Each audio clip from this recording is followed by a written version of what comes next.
നമുക്കതിനുള്ള മസാല തയ്യാറാക്കിയെടുക്കാം. നമ്മുടെ വെണ്ടയ്ക്ക ഇവിടെ ഒന്ന് വഴണ്ട് വന്നിട്ടുണ്ട്. ഇത് ഒത്തിരി ഒന്ന് വഴുവഴുപ്പില്ലാതിരിക്കാൻ വേണ്ടിയിട്ട് നിങ്ങൾ ഇതൊന്ന് അരിയാൻ എടുക്കുമ്പോൾ വെള്ളമയം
ഒന്നര ടേബിൾ സ്പൂൺ മല്ലിപ്പൊടി,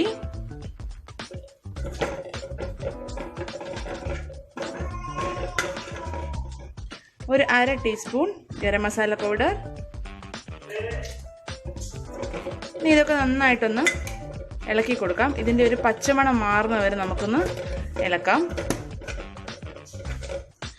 അപ്പോൾ നമ്മുടെ മസാലയൊക്കെ ഒന്ന് മൂത്ത് നല്ലൊരു മണം വരുന്നുണ്ട്. അപ്പോൾ ഇനി ഇതിലേക്ക് നമുക്ക് തക്കാളി ചേർത്ത് കൊടുക്കാം.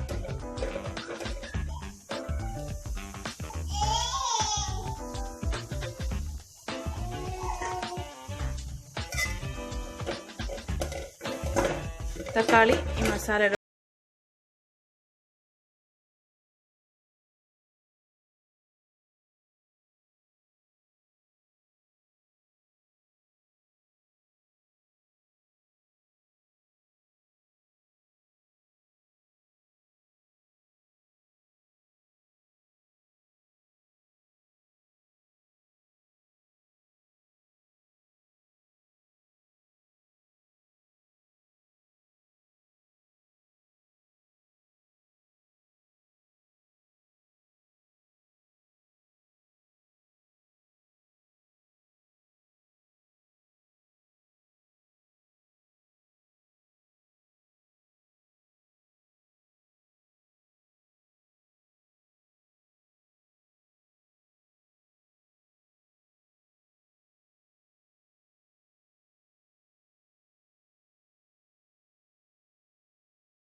അപ്പോൾ നമ്മുടെ തൈരും മസാലയെല്ലാം നന്നായിട്ടൊന്ന് മിക്സ് ആയിട്ടുണ്ട്. ഇനി ഇതിലേക്ക് നമുക്ക്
ഒരു 2-3 കറിവേപ്പില ഇലയും കൂടെ ഇട്ട് കൊടുക്കുന്നുണ്ട്.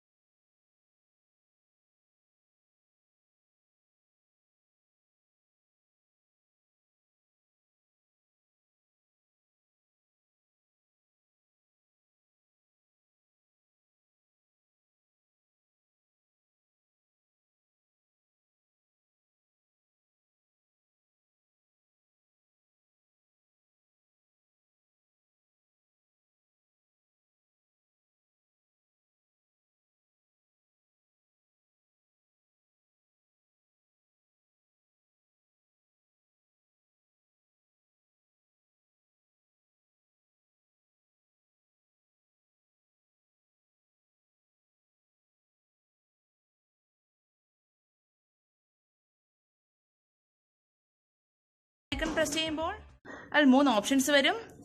അതിൽ ഓൾ കൂടി ആക്കി വെക്കുക. എന്നാലേ ഞാനിടുന്ന എല്ലാ വീഡിയോയും നിങ്ങളുടെ നോട്ടിഫിക്കേഷൻ ലഭിക്കുകയുള്ളൂ. Thank you for watching. It's Ancy Jacob. കൊള്ളാമോ ഇവാച്ചി? കൊള്ളാമോ? സൂപ്പറാണോ?